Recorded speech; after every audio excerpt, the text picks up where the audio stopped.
Hello students, in this video I am going to discuss solubility and especially solubility of a solid in liquid and solubility of a gas in liquid. But first of all solubility. Solubility का general and common definition होता है, it is maximum amount of solute which completely dissolves in given amount, generally 100 gram solvent, in order to produce saturated solution. Means किसी solvent के given amount का meaning हुआ ऐसे आप 1 kg भी ले सकते हो, 100 ग्राम भी ले सकते हो, बट मोस्ट कॉमनली हम लोग 100 ग्राम लेते हैं.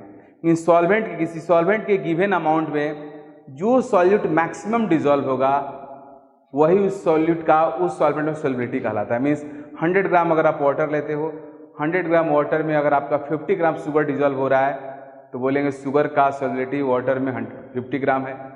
अगर 100 ग्राम वाटर में सॉल्ट का 60 ग्राम डिजॉल्व हो रहा है तो बोलेंगे कि वाटर में सॉल्ट का सॉल्युबिलिटी 60 ग्राम है. तो इस तरह से आप मेज़र कर सकते हो. बट पॉइंट ये है कि what is the meaning of saturate solution. Saturate solution का मीनिंग यह हुआ कि सैचुरेट सॉल्यूशन वह सॉल्यूशन होता है जो और सॉल्यूट को डिजॉल्व नहीं कर सकता है. अनसैचुरेट सॉल्यूशन वह होता है जो और सॉल्यूट को डिजॉल्व कर सकता है.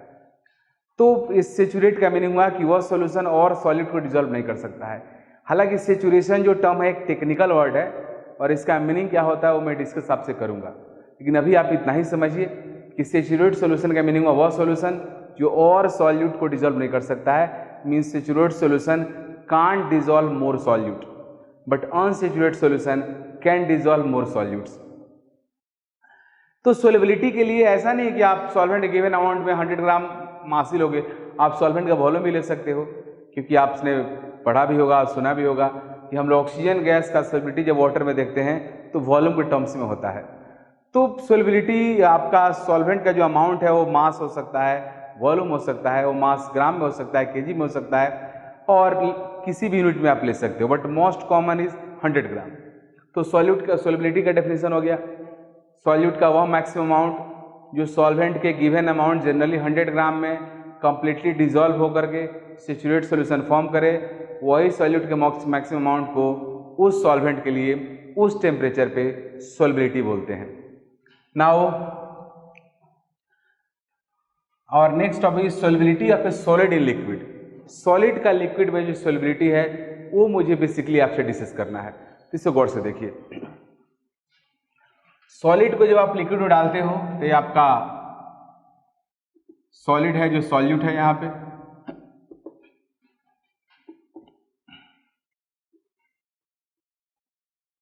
सॉल्वेंट यहां पे लिक्विड है.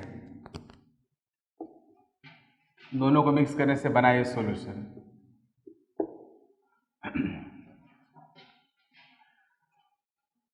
सॉल्यूट सॉल्वेंट अपने के सॉल्यूशन फॉर्म हुआ. जनरली सॉलिड का जो लिक्विड में सॉल्युबिलिटी होता है यह एक एंडोथर्मिक प्रोसेस होता है. इसका डेल्टा H पॉजिटिव होता है. अब जनरली मैक्सिमम केसेस में जब सॉल्यूट को किसी लिक्विड में डालोगे तो प्रोसेस एंडोथर्मिक होता है. लेकिन कुछ ऐसे एग्जाम्पल है जहां पे एक्सोथर्मिक भी होता है जिसको मैं डिस्कस करूंगा. अब एज फॉर एग्जाम्पल कोई सॉल्ट आप लेते हो. जैसे आपने सोडियम क्लोराइड लिया, सोडियम क्लोराइड को अपने वाटर में डाला. वाटर में डालने के बाद सोडियम क्लोराइड के Na+Cl से ब्रेक हो जाता है और सॉल्यूशन फॉर्म हो जाता है. Means Na+ aqueous, Cl- aqueous.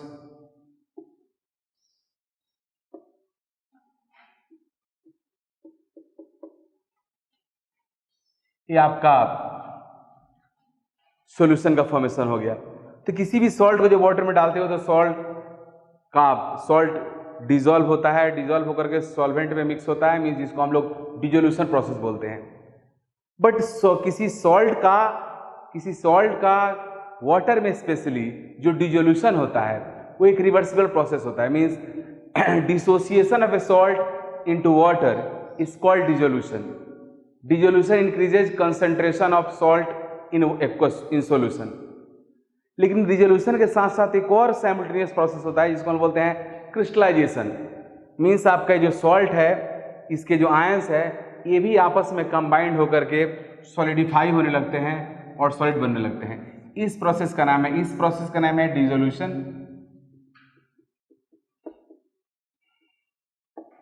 और इसका नेम है क्रिस्टलाइजेशन। क्रिस्टलाइजेशन मीन्स जब भी किसी सॉल्ट को आप वाटर में डालते हो तो ये दोनों फिनोमेना होता है। सॉल्ट आपका डिसोसिएट होता है और डिसोसिएट होकर के सॉल्वेंट में डिसॉल्व होते जाता है।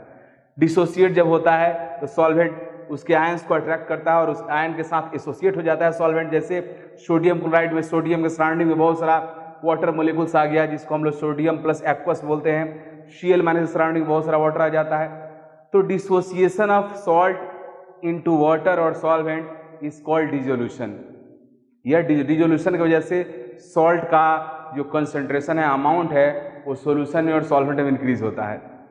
लेकिन साथ में एक और फिनोमेना होता है जिसको हम बोलते हैं क्रिस्टलाइजेशन, जहां पे जो सोल्यूशन के अंदर आयंस है वो आयंस आपस में रिकनेक्ट होकर के, ये एसोसिएट होकर के सॉलिडिफाई होने लगता है। इस प्रोसेस का नाम है crystallization. Whenever you put a salt into a water और liquid, both phenomena take place simultaneously. One is dissolution, other is crystallization. Means process will become reversible, and after some time equilibrium is achieved, and at equilibrium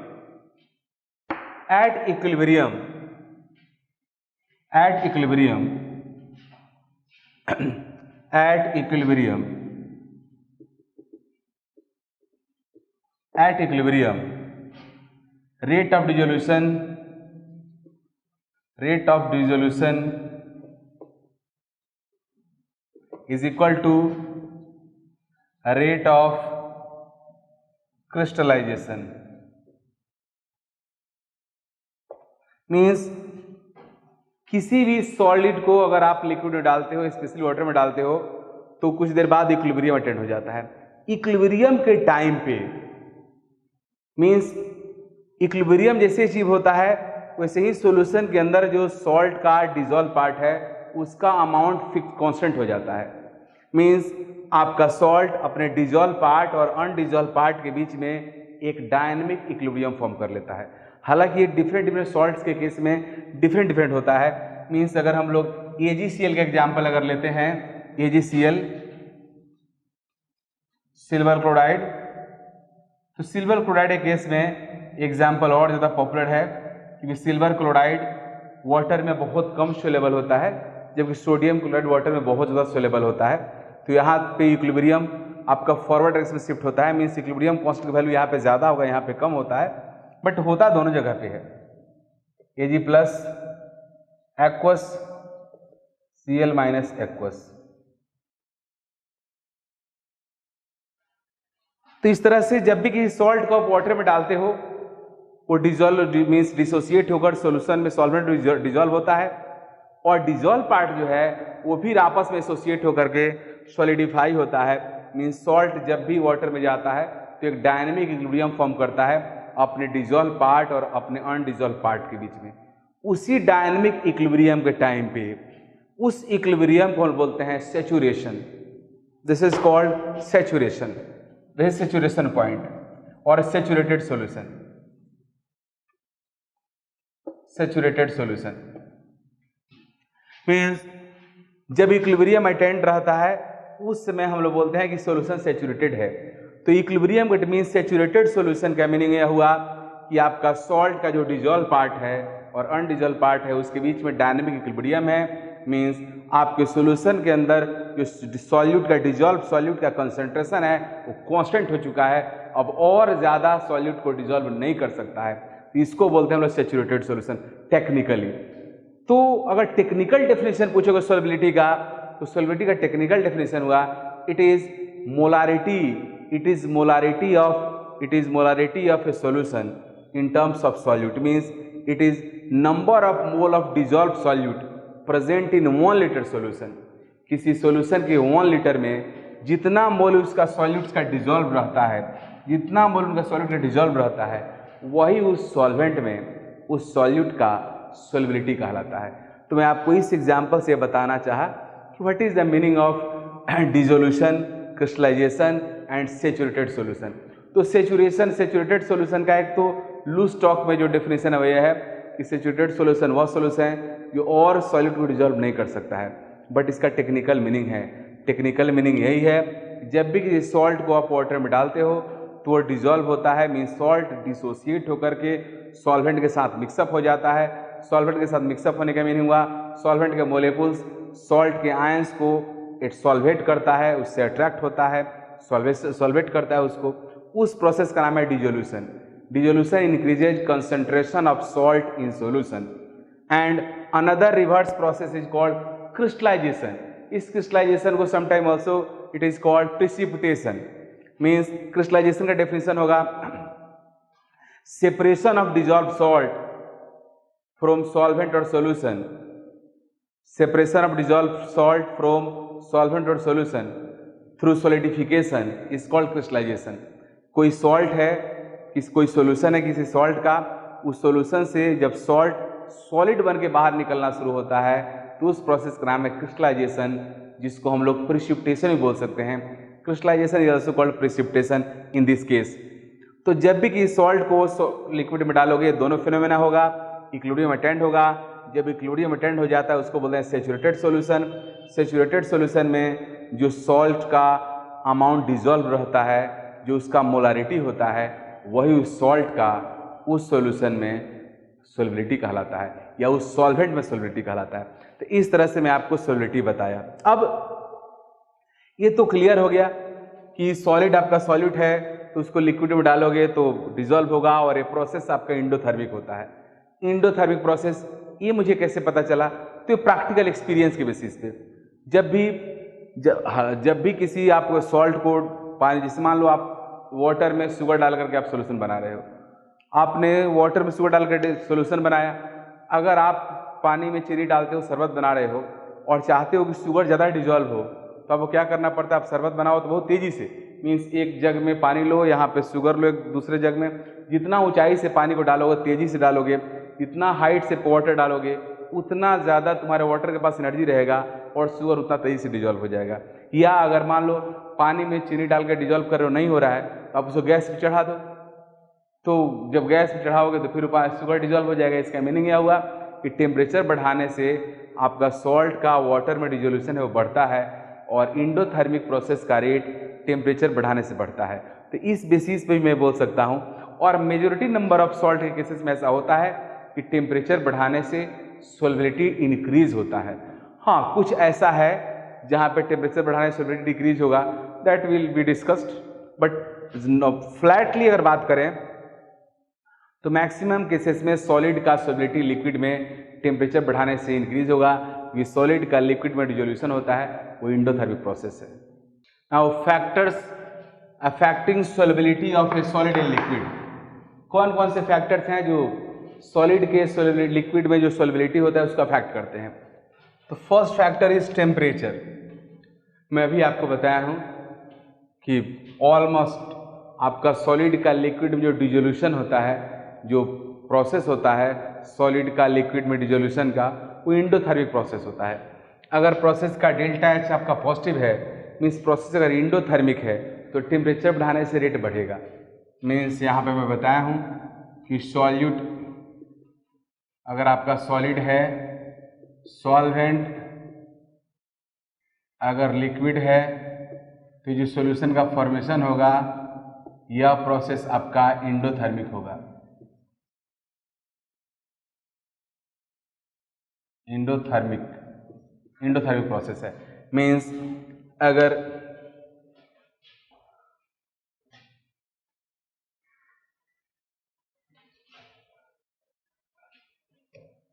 solute अगर solid है,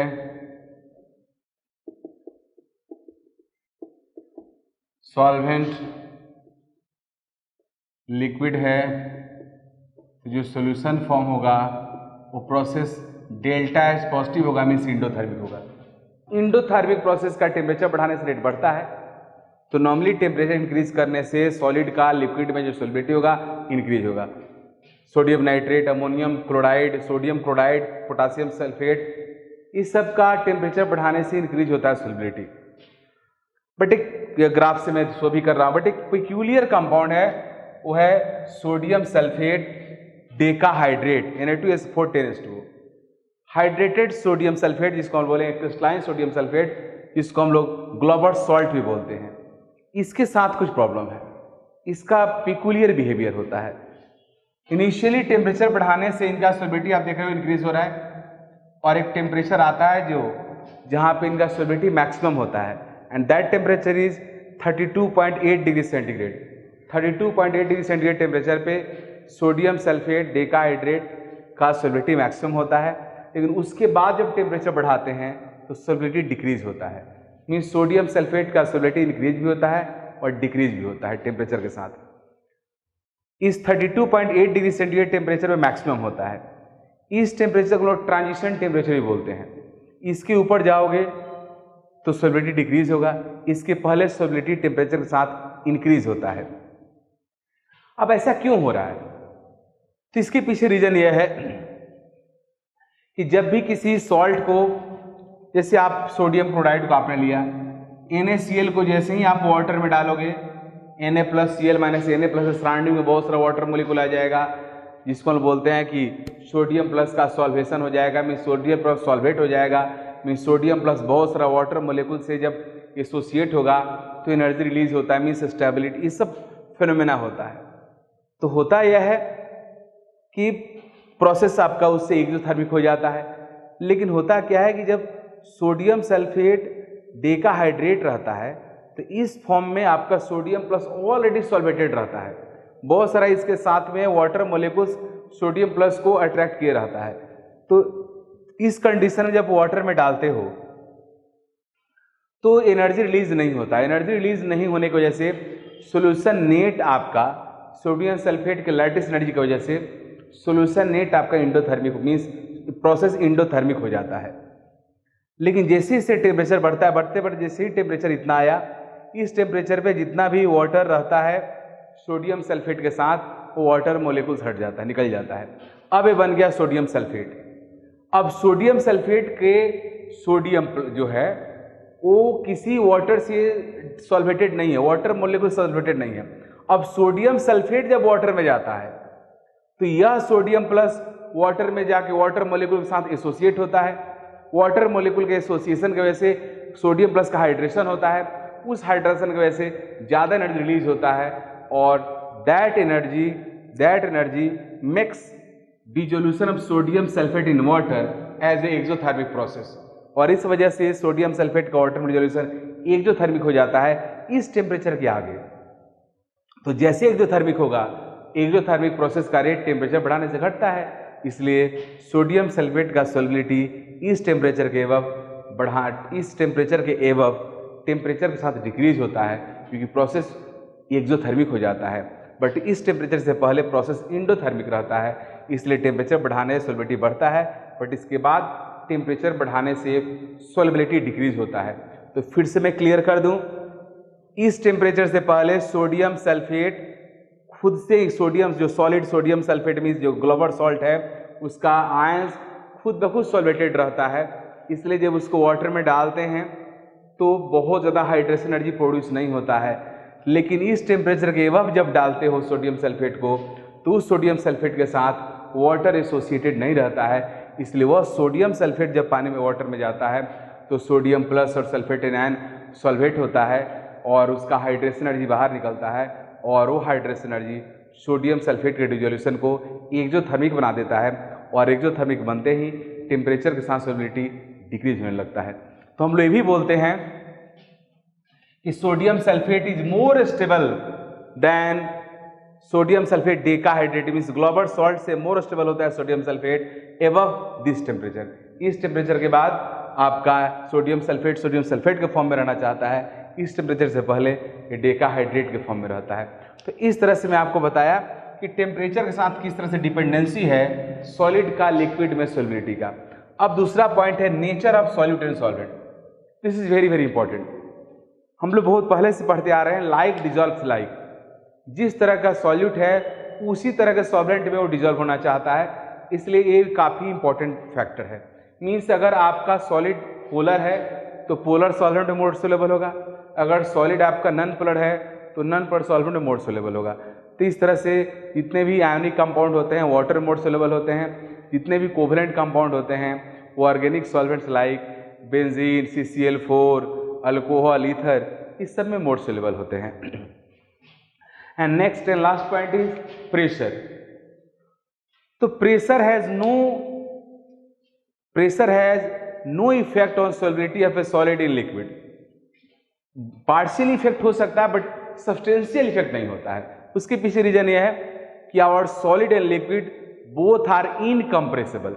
आप pressure को बढ़ा करके न solid के volume में कोई चेंज ला सकते हो न लिक्विड का ला सकते हो, इसलिए सॉलिड और लिक्विड इनकम्प्रेसिबल होने की वजह से pressure has no substantial effect on solubility of a solid in liquid. Solubility of a gas in a liquid, यहाँ हमारा टॉपिक है। अब गैस का सॉल्युबिलिटी किसी लिक्विड में क्या होगा। तो देखो जी, किसी गैस का लिक्विड में जो सॉल्युबिलिटी होता है वह एक एक्सोथर्मिक प्रोसेस है। ये मैं कैसे पता किया, तो मैं पहले ही बता चुका हूं कि एक्सोथर्मिक प्रोसेस में हीट एनर्जी रिलीज होता है। That's why rate of exothermic process decreases with increase in temperature while heat energy is absorb during endothermic process, so temperature increases rate of endothermic process. तो यहाँ मैं आपको बता रहा हूँ कि गैस का लिक्विड में जो सॉल्युबिलिटी होता है वो एक एक्सोथर्मिक प्रोसेस है, क्योंकि टेम्परेचर बढ़ाने से गैस का लिक्विड में जो सॉल्युबिलिटी होता है वो डिक्रीज होता है। देखो कैसे डिक्रीज होगा, यहाँ पे देखो एक वेसल मैंने लिक्विड रखा है और ये जो रेड साइन पे दिख रहा है वो गैस के मोलिकुल्स हैं। गैस जब भी किसी लिक्विड में किसी गैस को पुट करोगे, गैस के मोलिकुल्स अपने नेचर के अकॉर्डिंग रैंडम मोशन करेंगे। रैंडम मोशन करने की वजह से पूरा का पूरा गैस मोलिक्यूल लिक्विड में नहीं रहेगा, कुछ गैस मोलिक्यूल लिक्विड से बाहर भी आ जाएगा। हाँ, ये अलग बात है कि लिक्विड के बाहर तुम्हारा लिक्विड का वेपर्स भी होगा। तो लिक्विड के वेपर्स को मैंने ब्लैक स्पॉट से रिप्रेजेंट किया है और रेड स्पॉट से वेपर्स गैस को रिप्रेजेंट कर रहा हूँ। तो गैस मोलिकुल्स अंदर बाहर कर रहे हैं, रैंडम मोशन कर रहे हैं, तो कुछ मोलिकुल बाहर गया फिर कुछ अंदर आया, इस तरह से हो रहा है। अब अगर इसका टेम्परेचर किसी पर्टिकुलर टेम्परेचर T पे है, अगर आप इस सॉल्यूशन के टेम्परेचर को इंक्रीज करो देन व्हाट विल हैपन। अगर आप टेम्परेचर इंक्रीज करोगे तो गैस मोलिकुल्स का थर्मल काइनेटिक एनर्जी इंक्रीज होगा। थर्मल काइनेटिक एनर्जी इंक्रीज होने से उनका वेलोसिटी इंक्रीज होगा। वेलोसिटी इंक्रीज होने से उनका सॉल्यूशन से एस्केपिंग बढ़ जाएगा। मीन्स बहुत सारा मोलिकुल जो सॉल्यूशन के अंदर है वो भी सॉल्यूशन से बाहर निकल जाएगा। अगर सॉल्यूशन के अंदर से गैस मोलिकुल का बाहर निकलना शुरू हो जाएगा, इसका मीनिंग हुआ सॉल्यूशन के अंदर गैस मोलिकुल्स का नंबर कम हो गया। और सॉल्यूशन के अंदर जितना कम गैस मोलिकुल होगा, सॉल्यूशन के अंदर जितना कम सॉल्यूट होगा, उस सॉल्यूट का सॉल्युबिलिटी उतना ही कम होगा। तो इस तरह से in this way I want to show that solubility of a gas in liquid decreases with increase in temperature.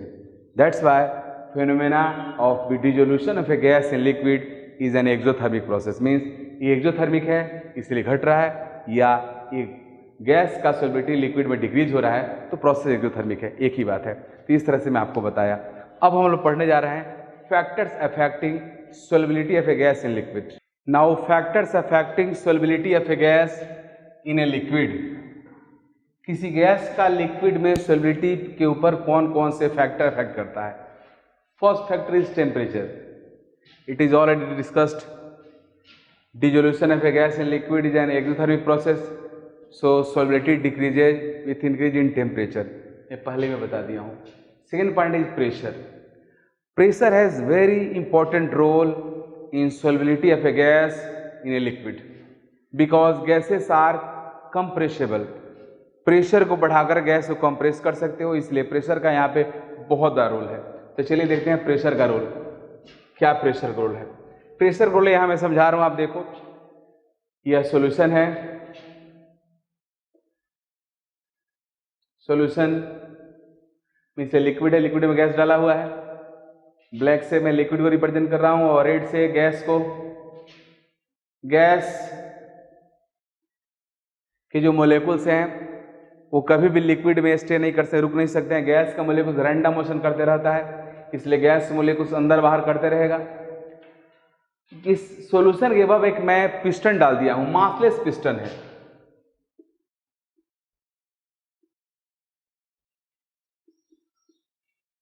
Massless piston. Massless piston का मीनिंग है पिस्टन का कोई इतना मास नहीं है जो पिस्टन प्रेशर लगा सके। पिस्टन अगर आप नहीं लगाओगे तो वेजल ओपन होने की वजह से गैसेस जो सॉल्यूशन से बाहर निकले वो एस्केप कर जाएगा और फिर आप इस सोलेबिलिटी को स्टडी आप नहीं कर सकते हो। इसलिए वेजल को क्लोज करना जरूरी है, तभी आपको एक्चुअल मीनिंग समझ में आएगा। इसलिए मैं एक पिस्टन डाल दिया हूँ। अब इस गैस से सोल्यूशन से गैस बाहर निकलता है, बाहर गैस सोल्यूशन के अंदर आ रहा है, रैंडम मोशन हो रहा है। Simultaneously you know all liquid vaporize at all temperature. So ये लिक्विड भी वेपोराइज होगा। मान लो अगर ये वाटर है तो वाटर वेपर में कन्वर्ट होगा। तो ब्लैक स्पॉट से मैं रिप्रेजेंट कर रहा हूँ वेपर्स को। मीन्स अब इस सोल्यूशन के बाद जो प्रेशर है उसको मैं रिप्रेजेंट कर रहा हूँ P external pressure P not से रिप्रेजेंट हो रहा है। एक्सटर्नल प्रेशर जो पी नॉट है उससे मैं रिप्रेजेंट कर रहा हूँ। अब इस सिचुएशन है, इसके गैस के अंदर सॉल्यूशन के अंदर जो गैस है उतना गैस का सोलिबिलिटी है। अब मैंने क्या किया कि इस पिस्टन के ऊपर प्रेशर बढ़ा दिया। प्रेशर इंक्रीजेज, प्रेशर को इंक्रीज करने का क्या तरीका है? पिस्टन को दबा दो। पिस्टन को दबाने का एक और तरीका है, पिस्टन के ऊपर कोई वेट रख दो। पिस्टन के ऊपर मैंने एक मास रख दिया, एम मास का ब्लॉक रख दिया। ब्लॉक रखते ही ब्लॉक का mg लगेगा। mg एक्ट होने से मीन्स फोर्स लगेगा, फोर्स लगने से प्रेशर डेवलप होगा। Means now pressure increases. Means in this picture pressure above solution is higher than this. यहां से प्रेशर बढ़ गया। प्रेशर बढ़ने से क्या होगा? सॉल्यूशन के एबव प्रेशर जब इंक्रीज हुआ तो पिस्टन स्लाइटली नीचे आएगा। पिस्टन स्लाइटली नीचे आएगा तो क्या होगा? जो सॉल्यूशन के बाहर गैस था उसमें से बहुत सारा गैस सॉल्यूशन के अंदर चला जाएगा। मीन्स जितना गैसेस यहां पे था सॉल्यूशन के अंदर उससे ज्यादा गैस यहां पे सॉल्यूशन के अंदर चला जाएगा। मीन्स मैं आपको यह बताना चाह रहा हूं कि सॉल्यूशन के अब जितना ज्यादा प्रेशर होगा सॉल्यूशन के अंदर उतना ज्यादा गैस मॉलिक्यूल्स रहेगा। मीन्स सॉल्यूशन के अंदर जो गैस का अमाउंट है उसको अगर मैं एम से रिप्रेजेंट करूं, M amount of gas in solution, और प्री से रिप्रेजेंट करूं प्रेशर एबव सॉल्यूशन, तो M is directly proportional to P होगा। सॉल्यूशन के एबव जितना ज्यादा प्रेशर होगा उतना ज्यादा गैस मॉलिक्यूल सॉल्यूशन के अंदर जाएगा। गैस का उस लिक्विड में उतना ज्यादा सॉल्युबिलिटी होगा। इसको मैथमेटिकली मैं दिखा रहा हूं, M is directly proportional to P. तो एम इस प्रोस्टिट्यूटिव साइन को हटाएंगे तो यहाँ पे कांस्टेंट देंगे, तो एम इज इक्वल टू के पी। यहाँ पे के हुआ कांस्टेंट। इस मैथमेटिकल इक्वेशन से हमें यह पता चल रहा है कि सॉल्यूशन के बाद जितना ज्यादा प्रेशर होगा सॉल्यूशन के अंदर उतना ज्यादा गैस होगा। मीन्स गैस का सॉल्युबिलिटी लिक्विड में डायरेक्टली प्रोपोर्शनल होता है pressure above solution. Means solubility of a gas in a liquid is directly proportional to pressure above solution. Solution के एबव जो प्रेशर होगा उसके डायरेक्टली प्रोपोर्शनल होगा, और उसको मैथमेटिकली मैं दिखा रहा हूं, एम इज इक्वल टू के पी। मीन्स इस डिस्कशन से क्लियर हो गया कि गैस को अगर सॉल्यूशन के अंदर डिजोल्व कर रखना है तो आपको उसके ऊपर प्रेशर रखना पड़ेगा। जितना ज्यादा प्रेशर होगा उतना ज्यादा गैस लिक्विड में डिजोल्व होकर रहेगा। एज फॉर एग्जांपल, जैसे आप कोल्ड ड्रिंक्स पीते हो, कोल्ड ड्रिंक्स क्या है? एरिटेड वाटर जो बोलते हैं। कोल्ड ड्रिंक्स में करते क्या है कि पानी के अंदर हम लोग CO2 गैस को डिजोल्व कर देते हैं। पानी में CO2 गैस पूरी तरह डिजोल्व हो नहीं सकता है, इसलिए उसको हाई प्रेशर पे CO2 को डिजोल्व करते हैं। मीन्स पानी के वाटर के अंदर CO2 डालते हैं और प्रेशर बहुत बढ़ा करके बोतल को सील कर दिया जाता है। बोतल को जब सील कर देते हैं तो बोतल के अंदर प्रेशर ज़्यादा है, उस प्रेशर की वजह से CO2 वाटर के अंदर डिजोल्व रहता है। हालांकि कोल्ड ड्रिंक्स की अपनी एक कहानी है। कोल्ड ड्रिंक्स से बात करो तो मैं तो बोलता हूँ कोल्ड ड्रिंक्स महा बेकार चीज़ है, खुद भी आप इसको समझ लो। कोल्ड ड्रिंक्स क्या रहता है? एक सड़ा हुआ पानी रहता है। जो वाटर से कोल्ड ड्रिंक्स बनता है वो नॉर्मल डिस्टिल वाटर नहीं रहता है, किसी पॉन्ड्स का या तालाब का पानी इस्तेमाल करती है कंपनी। वो पानी 3 माह 4 माह तक बोतल में रहता है तो सड़ सकता है, तो उसमें पेस्टिसाइड्स मीन्स कीटाणु विषाणु मारने वाला केमिकल डाला जाता है, पेस्टिसाइड्स। अब उस कोल्ड पानी में वो पेस्टिसाइड डाला गया, उसके साथ साथ उसमें कलर डाला जाता है जो आपको अलग अलग तरह का ऑरेंज, ग्रीन, ये सब ब्लैक दिखता है। प्लस उसमें शुगर रहता है, सॉल्ट रहता है, और उसमें CO2 रहता है। ये सब मिक्स करके ये आपका कोल्ड ड्रिंक्स बन गया। जो कोल्ड ड्रिंक्स आप पीते हो नॉर्मली, जिस चीज़ के लिए आपको लगता है कि नहीं कोल्ड ड्रिंक्स पीने के बाद खाना लगता है कि डाइजेस्ट हो गया, क्योंकि डकार आता है, क्योंकि जैसे ही आता है आपको लगता है नहीं पच गया, डाइजेस्ट हो गया, तो उसके पीछे रिस्पॉन्सिबल है CO2 गैस। वही CO2 आपके बॉडी के अंदर जाता है, CO2 एसिडिक होता है और फिर आपको लगता है डाइजेशन हो गया। आपको ऐसा लगता है। हालांकि सबसे इंटरेस्टिंग बात है कि पूरे कोल्ड ड्रिंक्स में जो सबसे अच्छी चीज़ उसका नाम है CO2, जो तुम रोज फेंकते हो। रोज आप CO2 हर सेकेंड जितना बार आप सांस अंदर करते हो उतना बार CO2 आप बाहर फेंकते हो, और वही CO2 उस कोल्ड ड्रिंक्स का सबसे इंपॉर्टेंट पार्ट होता है। तो इसलिए कोल्ड ड्रिंक्स किसी भी एंगल से सही नहीं है।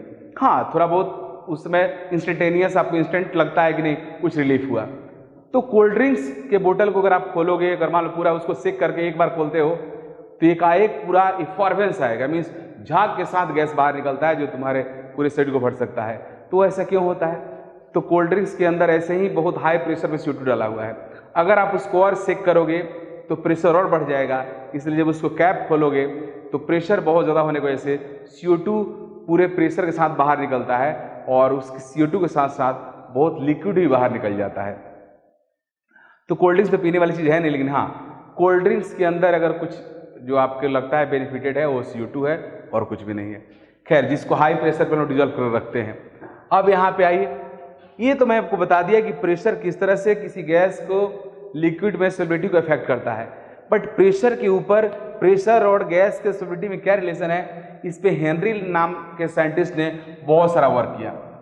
हेनरी रॉल्ड्स और डाल्टन के कंटेम्प्रोरी थे। कंटेम्प्रोरी का मतलब होता है समकालीन। हेनरी, डाल्टन और रॉल्ड्स, ये तीनों साइंटिस्ट एक ही टाइम में दुनिया में थे और ऑलमोस्ट एक ही तरह काम किए। तीनों ने पार्शियल प्रेशर्स के बारे में डिस्कशन किया। डाल्टन्स लॉ किसी मिक्सचर ऑफ गैसेस में किसी एक कंपोनेंट के पार्शियल प्रेशर को एक्सप्लेन किया। हेनरी किसी गैसियस सॉल्यूट के पार्शियल प्रेशर को रिप्रेजेंट किया, और रॉल्ड्स, जो आगे मैं पढ़ाऊंगा आपको इस चैप्टर में, वो किसी सॉल्वेंट के पार्शियल प्रेशर को रिप्रेजेंट किया। हालांकि हेनरी ने बहुत सारा काम किया गैस का सॉलिडिटी पे, और कैसे कैसे क्या क्या वो मैं डिस्कशन कर रहा हूँ यहाँ पे। तो गौर से देखो हेनरी लॉ। हेनरी के अकॉर्डिंग जब भी किसी गैस को किसी लिक्विड में डालोगे, पूरा का पूरा आपका गैस लिक्विड के अंदर नहीं रह सकता है। कुछ गैस मोलिक्यूल्स लिक्विड से मीन सॉल्यूशन से बाहर भी रहता है। ये गैस है, गैस के साथ वेपर्स है।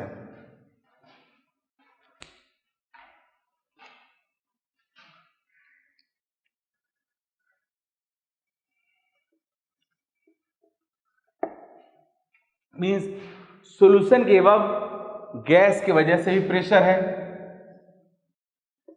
और सॉल्यूशन के अब वेपर की वजह से भी प्रेशर है। तो टोटल प्रेशर PT को अगर मैं PT से रिप्रेजेंट करूंगा क्या, pressure into gas plus vapour pressure. Solution के अब जो प्रेशर है वो गैस का प्रेशर प्लस वेपर प्रेशर, दोनों का प्रेशर का सम हुआ टोटल प्रेशर। लेकिन यहाँ पे हेनरी ने ओनली गैस के प्रेशर का स्टडी किया। पहले भी मैं आपको बताऊंगा, आप समझते भी हो, कहीं भी मिक्सचर ऑफ गैसेस है या mixture of gas and vapour है तो किसी एक कंपोनेंट के प्रेशर को पार्शियल प्रेशर बोलते हैं। तो यहाँ पे P गैस जो हुआ, यह हुआ partial pressure of gas above solution. Partial pressure of gas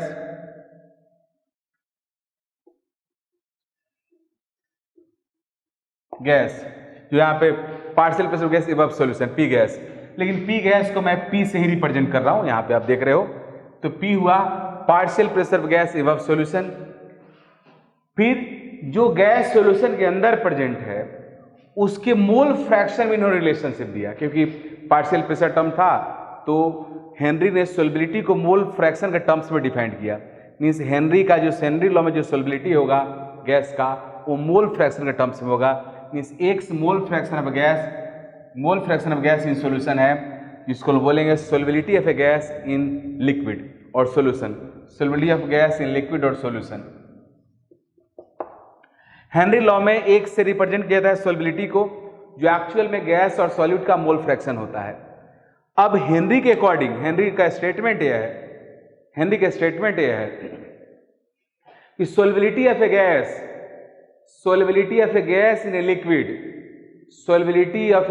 A liquid is directly proportional to partial pressure of gas above solution. Means किसी गैस का किसी लिक्विड में जो सॉल्युबिलिटी होता है, here solubility means mole fraction, I repeat it.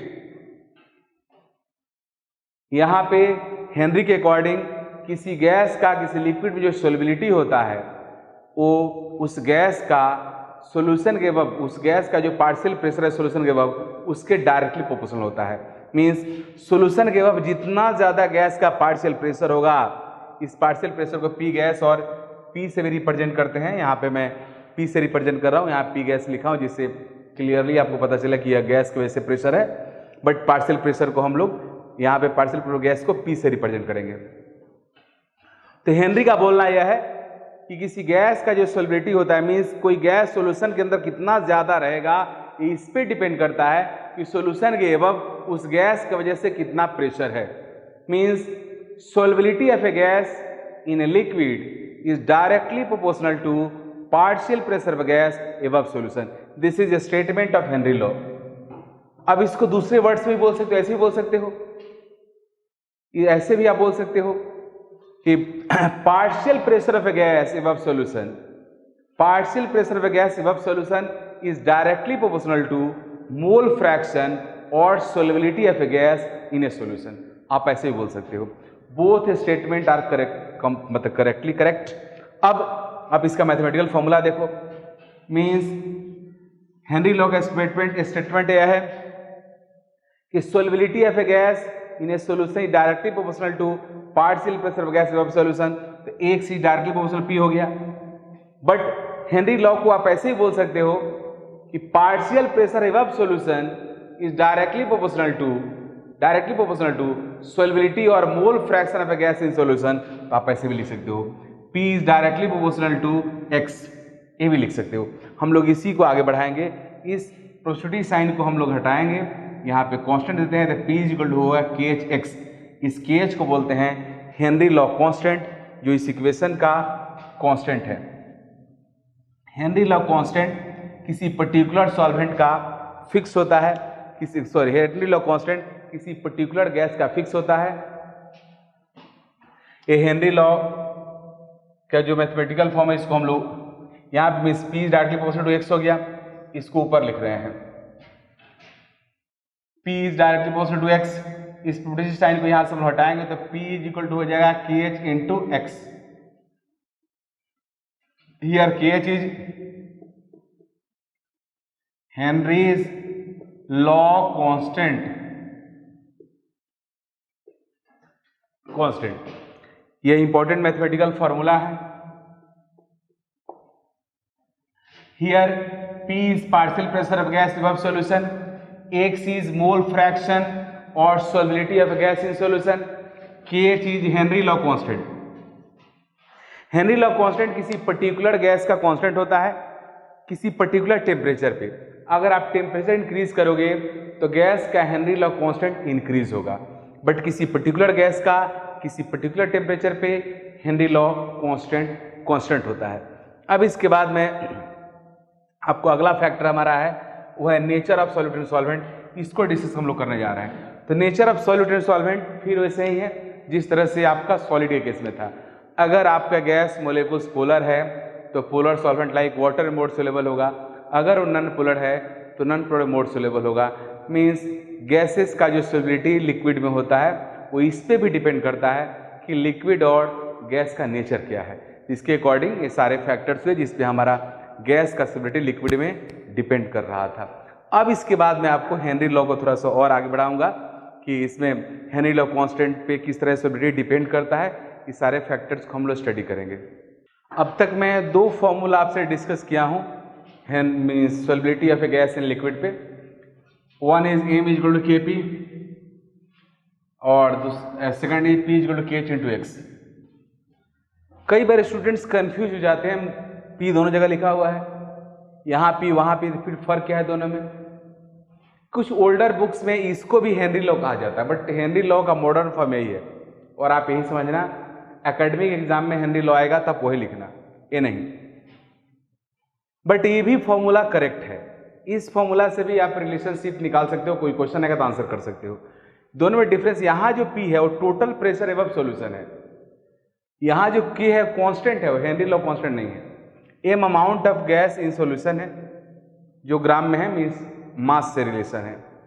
Actual में Henry law यह है, इस हेनरी लॉ में जो P है वो पार्शियल प्रेशर ऑफ गैस को रिप्रेजेंट करता है, partial pressure of gas above solution.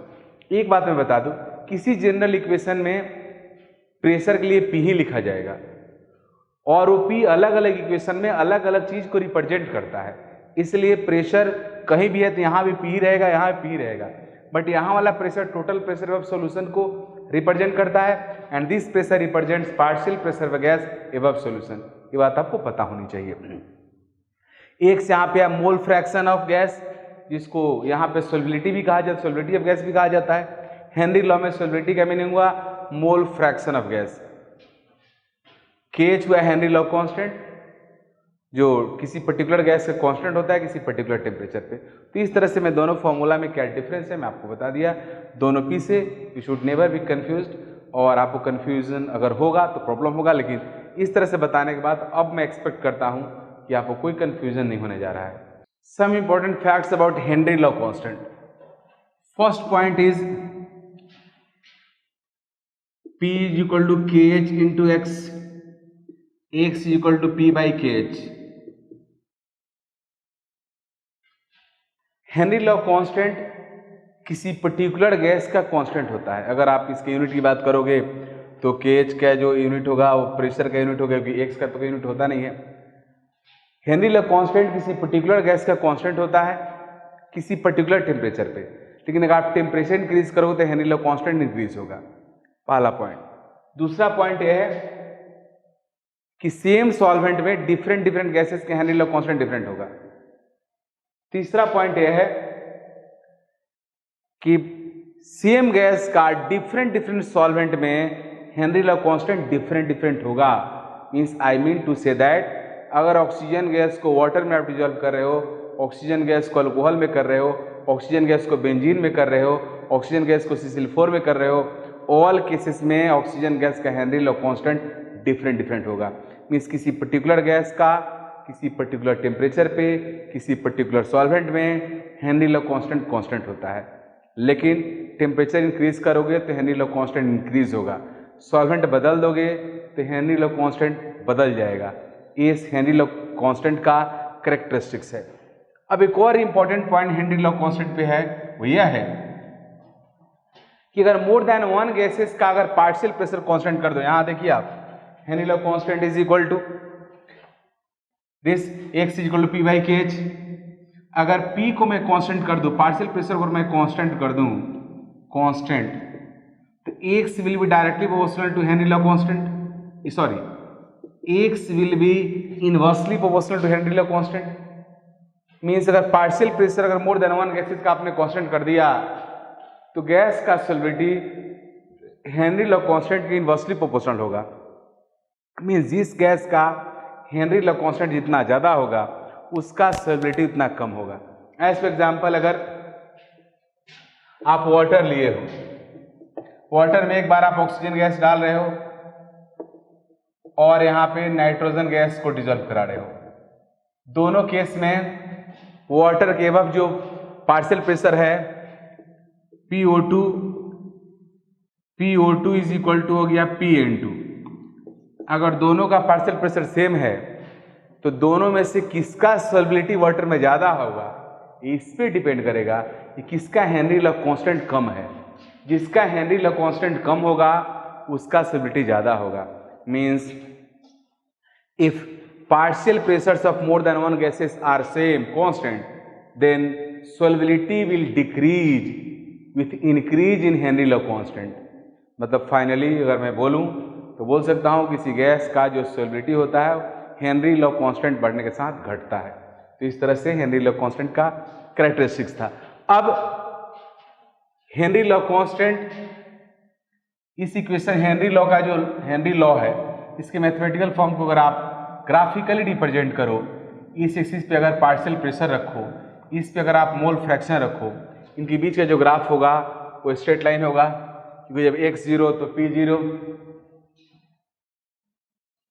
इस ग्राफ का जो स्लोप होगा अगर थीटा है m is equal to tan theta, या tan थीटा स्लोप को रिप्रेजेंट कर रहा है। देखो tan थीटा किसके इक्वल होगा, तो tan theta this by this, ये आपका हुआ पार्शियल प्रेशर, ये हुआ मोल फ्रैक्शन, तो tan theta is equal to होगा आपका partial pressure by mole fraction. नीचे किसके इक्वल हो जाएगा जी, KH के। मीन्स किसी गैस का पार्शियल प्रेशर और उसके सॉल्वेबिलिटी के बीच जो ग्राफ ड्रॉ करोगे उस ग्राफ का स्लोप हेनरी लॉ कांस्टेंट को रिप्रेजेंट करता है। लिमिटेशन और डिमेरिट्स ऑफ हेनरी लॉ, इसका लिमिटेशन, पहला लिमिटेशन यह है कि हेनरी लॉ तभी एप्लीकेबल होगा किसी गैस का किसी लिक्विड में सॉल्युबिलिटी पे, किसी गैस का किसी लिक्विड में जो डिसोल्यूशन होता है उस पे हेनरी लॉ एप्लीकेबल तभी होगा जब प्रेशर बहुत हाई ना हो।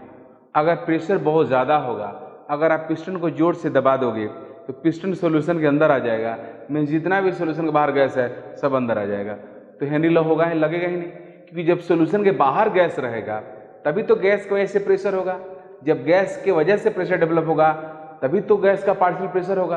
तो अगर बहुत ज़्यादा प्रेशर बढ़ा दोगे तो पूरा का पूरा गैस सॉल्यूशन के अंदर चला जाएगा, फिर हेनरी लॉ का कोई एग्जिस्टेंस नहीं रहेगा।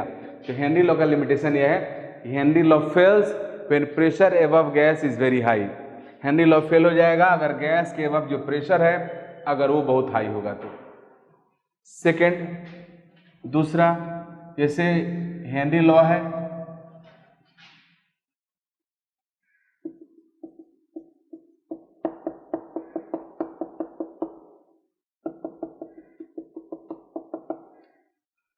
इस तरह से यहां पिस्टन लगा रहता है, कुछ गैस सॉल्यूशन के बाहर है, कुछ गैस सॉल्यूशन के अंदर है। अगर प्रेशर बहुत ज़्यादा बढ़ा दोगे तो पिस्टन यहाँ पे आ जाएगा, इस पूरा पूरा गैस अंदर चला जाएगा, तो फिर हेनरी लॉ एप्लीकेबल ही नहीं होगा। तो वेरी हाई प्रेशर होने पे हेनरी लॉ फेल हो जाएगा। सेकेंड, वेरी लो टेम्परेचर, अगर टेम्परेचर बहुत कम कर दोगे तो गैस मोलिक्यूल्स का थर्मल काइनेटिक एनर्जी बहुत कम हो जाएगा, थर्मल काइनेटिक एनर्जी बहुत कम हो जाएगा तो गैस मोलिक्यूल सॉल्यूशन से बाहर निकल ही नहीं पाएगा, सॉल्यूशन से एस्केप कर ही नहीं पाएगा। अगर गैस मोलिक्यूल सॉल्यूशन से बाहर नहीं निकलेगा तो फिर गैस का पार्शियल प्रेशर कैसे होगा, फिर हेनरी लॉ फेल हो जाएगा। Means Henry law fails in the presence of very high pressure, Henry law also fails in the presence of very low temperature.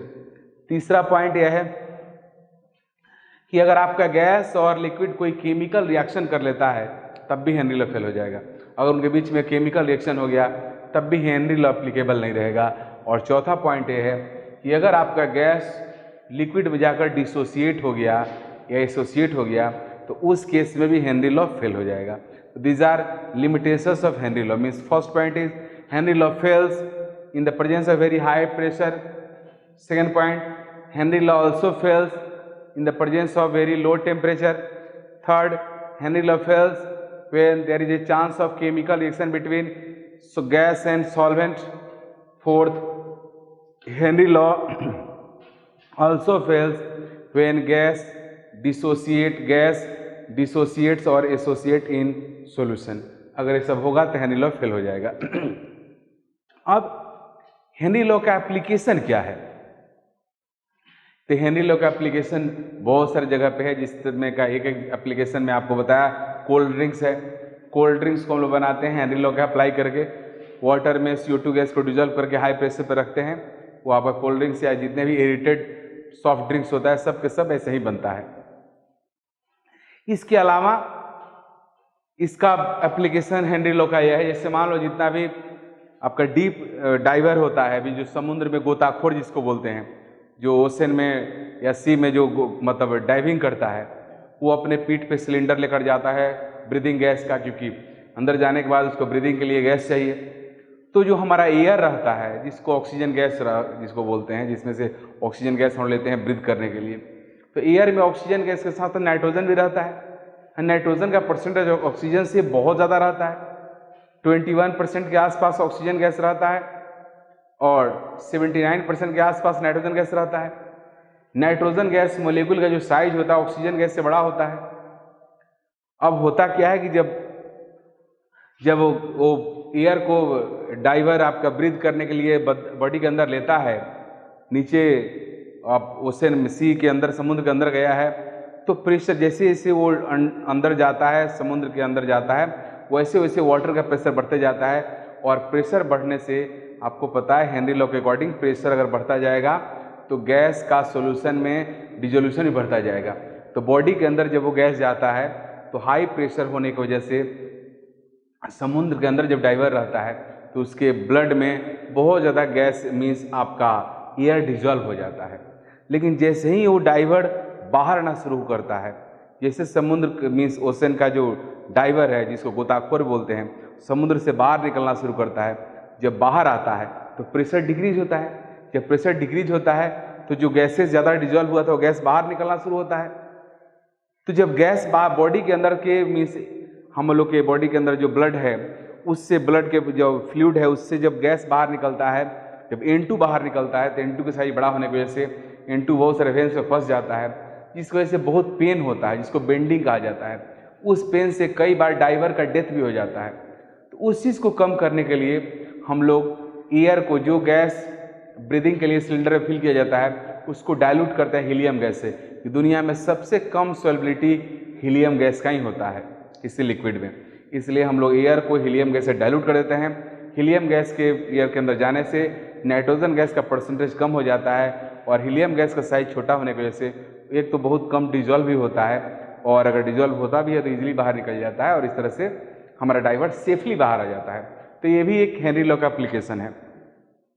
एक और एप्लीकेशन है, कहा जाता है कि हाई एल्टीट्यूड पे पहाड़ी इलाका में जो लोग रहता है उसका चेहरा बहुत वाइट रहता है, मीन्स वो बहुत गोरा जैसा दिखता है। उसके पीछे रीजन यह रहता है कि जब हाई एल्टीट्यूड पे आदमी रहता है तो एटमॉस्फेयर का प्रेशर थोड़ा कम हो जाता है, और उस केस में प्रेशर कम होने से बॉडी के अंदर जो ऑक्सीजन गैस का डिजोल्यूशन होता है वो कम हो जाता है। अगर बॉडी के अंदर ऑक्सीजन गैस डिजोल्यूशन कम होगा तो हेमोग्लोबिन का जो फ्लो रहता है वो कम हो जाता है, और उस वजह से चेहरे के ऊपर जो एल मीन्स एक तरह से रेडिश रहना चाहिए उस पर वाइटिश आ जाता है और ज़्यादा गोरा लुक दिखता है, ऐसा कहा जाता है। तो ये सारे एप्लीकेशन है हेनरी लॉ का। तो इस तरह से हेनरी लॉ का एप्लीकेशन है और मैं आपको हेनरी लॉ पढ़ा दिया। अब इसके बाद मैं जो आपका अगला वीडियो बनाऊंगा और जो अगले वीडियो हम लोग का आएगा उसमें आपको डिटेल में बताया जाएगा हेनरी लॉ पे न्यूमेरिकल्स कैसे आएगा। पहले मैं आपको बताऊंगा एकेडमिक का न्यूमेरिकल और उसके बाद जेईई मेन, नीट, फिर जेईई एडवांस।